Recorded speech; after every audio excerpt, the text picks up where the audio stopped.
ಬೀದರ್ನಲ್ಲಿ ಎಟಿಎಂ ಹಣ ದರೋಡೆ ಮಾಡಿದಂತಹ ಪ್ರಕರಣ ಇಡೀ ರಾಜ್ಯವನ್ನ ಒಂದು ಕ್ಷಣ ಬೆಚ್ಚಿ ಬೀಳಿಸಿತ್ತು. ಇದೀಗ ಎಟಿಎಂ ಹಣ ದರೋಡೆ ಕೇಸ್ನ ರಣರೋಚಕ ಅಪ್ಡೇಟ್ಗಳು TV5 ಕನ್ನಡಕ್ಕೆ ಲಭ್ಯವಾಗಿದೆ.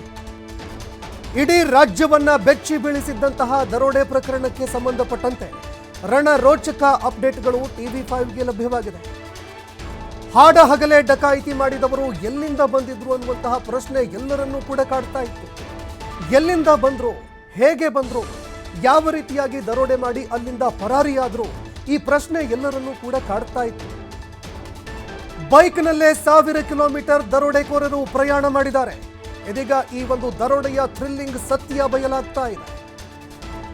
ಬಿಹಾರ ಟು ಹೈದರಾಬಾದ್, ಹೈದರಾಬಾದ್ ಟು ಬೀದರ್, ಈ ಪ್ರಕರಣ ಇಡೀ ರಾಜ್ಯವನ್ನ ಬೆಚ್ಚಿ ಬೀಳಿಸಿತ್ತು. ಸಾವಿರಾರು ಕಿಲೋಮೀಟರ್ ಪ್ರಯಾಣ, ಕೆಲವೇ ನಿಮಿಷಗಳಲ್ಲಿ ದರೋಡೆ, ಇಡೀ ರಾಜ್ಯ ಒಂದು ಕ್ಷಣ ಬೆಚ್ಚಿ ಬಿದ್ದಿತ್ತು. ಇನ್ನು ದರೋಡೆಕೋರರನ್ನ ಬೆನ್ನಟ್ಟಿ ಹೊರಟಂತಹ ಪೊಲೀಸರಿಗೆ ಸಿಕ್ತು ದರೋಡೆಕೋರರ ಟ್ರಾವೆಲಿಂಗ್ ಹಿಸ್ಟ್ರಿ. ದರೋಡೆಕೋರರು ಯಾವ ರೀತಿಯಾಗಿ ಟ್ರಾವೆಲ್ ಮಾಡಿದ್ರು, ಸಾವಿರಾರು ಕಿಲೋಮೀಟರ್ ಬೈಕ್ನಲ್ಲೇ ಪ್ರಯಾಣ ಮಾಡಿದ್ರು, ಇದೆಲ್ಲದಕ್ಕೂ ಸಂಬಂಧಪಟ್ಟಂತೆ ದರೋಡೆಗೆ ಸಂಬಂಧಪಟ್ಟಂತಹ ರಣರೋಚಕ ಮಾಹಿತಿಗಳು ಲಭ್ಯವಾಗ್ತಾ ಇದೆ. ಯಾರು ಕೂಡ ಊಹೆ ಮಾಡೋದಕ್ಕೆ ಸಾಧ್ಯನೇ ಇಲ್ಲ. ಬೈಕ್ ಮೇಲೆ 1000 ಕಿಲೋಮೀಟರ್ ಯಾರು ಪ್ರಯಾಣ ಮಾಡ್ತಾರೆ, ಈ ಪ್ರಶ್ನೆ ಎಲ್ಲರನ್ನೂ ಕೂಡ ಕಾಡತ್ತೆ. ಇಬ್ಬರು ಖದೀಮರ ಬರೋಬ್ಬರಿ 1500 ಕಿಲೋಮೀಟರ್ ಟ್ರಾವೆಲ್ ಹಿಸ್ಟರಿ ಎಲ್ಲರನ್ನೂ ಕೂಡ ಬೆಚ್ಚಿ ಬೀಳಿಸ್ತಾ ಇದೆ. ಖುದ್ದು ಪೊಲೀಸರು ಯಾವಾಗ ಈ ಪ್ರಕರಣದ ತನಿಖೆಗೆ ಅಂತ ಮುಂದಾದ್ರು, ಖುದ್ದು ಪೊಲೀಸ್ ಅಧಿಕಾರಿಗಳು ಒಂದು ಕ್ಷಣ ಬೆಚ್ಚಿ ಬಿದ್ರು.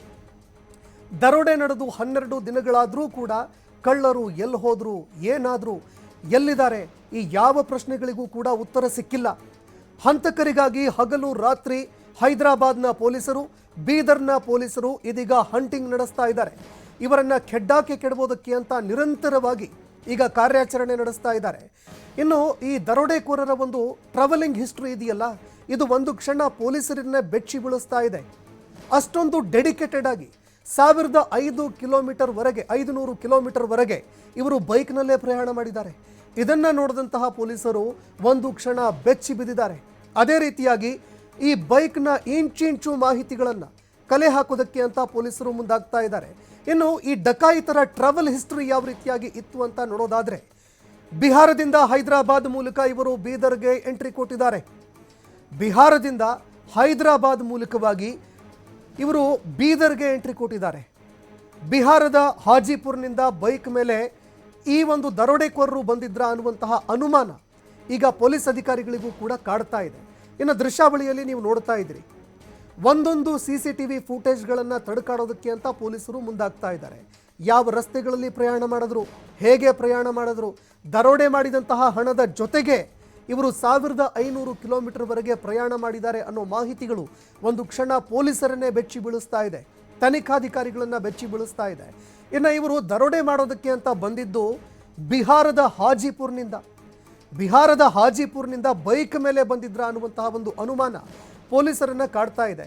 ಇನ್ನು ಈ ಹಾಜಿಪುರದಿಂದ ನಾವು ನೋಡಿದಾಗ 1500 ಕಿಲೋಮೀಟರ್ ದೂರ ಒಂದು ಪ್ರಯಾಣ, ಈ ಪ್ರಯಾಣವನ್ನು ಬೈಕ್ನಲ್ಲೇ ಪ್ರಯಾಣ ಮಾಡಿದ್ದಾರೆ ಅನ್ನುವಂತಹ ಮಾಹಿತಿ ಲಭ್ಯವಾಗ್ತಾ ಇದೆ. ಇಬ್ಬರು ದರೋಡೆಕೋರರಿಂದ ಈ ಕೃತ್ಯ ನಡೀತು. 1 ತಿಂಗಳ ಕಾಲ ಬೈಕ್ ಮೇಲೆ ಬೀದರ್ಗೆ ಇವರು ಆಗಮಿಸಿದ್ದಾರೆ. 1 ತಿಂಗಳವರೆಗೆ ಪ್ರಯಾಣ ಮಾಡಿದ್ದಾರೆ. ದರೋಡೆಕೋರರು 1 ತಿಂಗಳವರೆಗೆ ಬೈಕ್ ಮೇಲೇನೆ ಪ್ರಯಾಣ ಮಾಡಿದ್ದಾರೆ. ಜನವರಿ 16ರಂದು ಬೀದರ್ನಲ್ಲಿ ರಾಬರಿ ಆಗುತ್ತೆ. ಬೈಕ್ ಮೇಲೆ ಇಬ್ಬರು ವಾಪಸ್ ಪರಾರಿಯಾಗ್ತಾರೆ, ಬರ್ತಾರೆ. ನೋಡ್ತಾ ಇದ್ದಂತೆ ದರೋಡೆ ಮಾಡ್ತಾರೆ. ಹಾಡ ಹಗಲೇ ದರೋಡೆ ಮಾಡಿದವರು ಅಲ್ಲಿಂದ ಬೈಕ್ ಮೇಲೇನೆ ಪರಾರಿಯಾಗ್ತಾರೆ, ಎಸ್ಕೇಪ್ ಆಗ್ತಾರೆ. ಅಲ್ಲಿಂದ ಹೋಗಿದ್ದೆಲ್ಲಿಗೆ, ಏನು ಎತ್ತ, ಹಣ ಏನು ಮಾಡಿದ್ರು, ಇವರು ಯಾರು, ಈ ಎಲ್ಲ ಪ್ರಶ್ನೆಗಳಿಗೂ ಕೂಡ ಉತ್ತರ ಹುಡುಕುವಲ್ಲಿ ಇನ್ನೂ ಪೊಲೀಸರು ಯಶಸ್ವಿಯಾಗಿಲ್ಲ.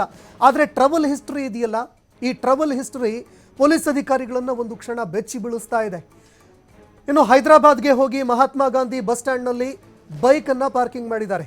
ಹೈದರಾಬಾದ್ನಲ್ಲಿ ಒಂದು ಮಹಾತ್ಮ ಗಾಂಧಿ ಬಸ್ ಸ್ಟ್ಯಾಂಡ್ ಇದೆ, ಇಲ್ಲಿ ಇವರು ಬೈಕ್ ಪಾರ್ಕಿಂಗ್ ಮಾಡ್ತಾರೆ. ಬಸ್ ಸ್ಟ್ಯಾಂಡ್ನಲ್ಲೇ ಬೈಕ್ ನಿಲ್ಲಿಸಿ ಅಫ್ಜಲ್ಗಂಜ್ಗೆ ಅಲ್ಲಿಂದ ಆರೋಪಿಗಳು ತೆರಳಿದ್ದಾರೆ. ಇನ್ನು ಅಫ್ಜಲ್ಗಂಜ್ನಿಂದ ನೇರವಾಗಿ ಬಸ್ ಮೂಲಕ ಇವರು ಛತ್ತೀಸ್ಗಢದ ರಾಯಪುರಕ್ಕೆ ಏನಾದರೂ ಹೊರಡುವಂತಹ ಪ್ಲಾನ್ ಮಾಡಿದ್ರ ಅನ್ನುವಂತಹ ಪ್ರಶ್ನೆ ಪೊಲೀಸರಿಗೂ ಕೂಡ ಕಾಡ್ತಾ ಇದೆ. ಅಫ್ಜಲ್ಗಂಜ್ನಲ್ಲಿ ಬ್ಯಾಗ್ ಚೆಕ್ ಮಾಡಿದ್ದಕ್ಕೆ ಡಕಾಯಿತರು ಫೈರಿಂಗ್ ಕೂಡ ಮಾಡಿದ್ದಾರೆ, ಅಲ್ಲಿಂದ ಎಸ್ಕೇಪ್ ಆಗಿದ್ದಾರೆ. ಅಧಿಕಾರಿಗಳಿಗೆ ಡೌಟ್ ಬರುತ್ತೆ, ಅಲ್ಲಿ ಚೆಕಪ್ ಮಾಡೋದಕ್ಕೆ ಅಂತ ಮುಂದಾಗಿದ್ರು. ಆ ಸಂದರ್ಭದಲ್ಲಿ ಇವರು ಫೈರಿಂಗ್ ಮಾಡಿ ಅಲ್ಲಿಂದ ಎಸ್ಕೇಪ್ ಆಗಿದ್ದಾರೆ. ರೋಷನ್ ಟ್ರಾವೆಲ್ಸ್ನ ಬಸ್ ಹತ್ತಿದಾಗ ಬ್ಯಾಕ್ ಮಾಡುವಂತಹ ಒಂದು ಘಟನೆ ಕೂಡ ಬೆಳಕಿಗೆ ಬಂದಿದೆ. ಈ ಬಗ್ಗೆ ಮತ್ತಷ್ಟು ಮಾಹಿತಿ ಕೊಡ್ತಾರೆ ಪ್ರತಿನಿಧಿ ಸಿದ್ದು ಫೋನ್ ಸಂಪರ್ಕದಲ್ಲಿ ಜಾಯ್ನ್ ಆಗಿದ್ದಾರೆ. ಸಿದ್ದು, ATM ದರೋಡೆ ಮಾಡಿದಂತಹ ಪ್ರಕರಣಕ್ಕೆ ಸಂಬಂಧಪಟ್ಟಂತೆ ಇಡೀ ರಾಜ್ಯ ಒಂದು ಕ್ಷಣ ಬೆಚ್ಚಿ ಬಿದ್ದಿತ್ತು. ಆರೋಪಿಗಳು ಯಾರು, ಏನು, ಎತ್ತ, ಈ ಯಾವುದೇ ಪ್ರಶ್ನೆಗಳಿಗೂ ಉತ್ತರ ಈವರೆಗೂ ಕೂಡ ಸಿಕ್ಕಿಲ್ಲ. ಆದರೆ ಈ ದರೋಡೆಕೋರರ ಒಂದು ಟ್ರಾವೆಲಿಂಗ್ ಹಿಸ್ಟ್ರಿ ಎಲ್ಲರನ್ನೂ ಕೂಡ ಬೆಚ್ಚಿ ಬೀಳಿಸ್ತಾ ಇದೆ. ಈ ಬಗ್ಗೆ ಏನೆಲ್ಲ ಅಪ್ಡೇಟ್ಸ್ಗಳು ಲಭ್ಯವಾಗಿದೆ, ಮತ್ತಷ್ಟು ಮಾಹಿತಿ ಕೊಡೋದಾದ್ರೆ?